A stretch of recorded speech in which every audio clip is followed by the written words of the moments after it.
Čo sú to zápaly? Zápaly sú to, že je tam nedostatok materiálu na dorovnanie základného materiálu. Na tomto potrubí je viacero vecí, ktoré spôsobili zápaly.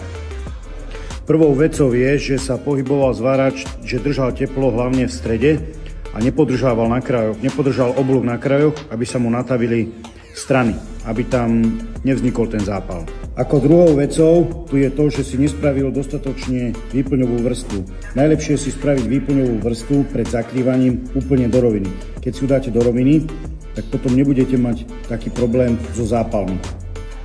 Takže správna rýchlosť, správne teplo, správne nastavenie zváračky a správna vyplnenie do roviny základného materiálu vám pomôže eliminovať, aby ste mali zvary bez zápalov.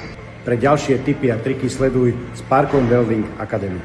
Ak sa ti video páčilo, zdieľaj ho so svojimi kamošmi a môžeš im tým pomôcť odstrániť zápaly.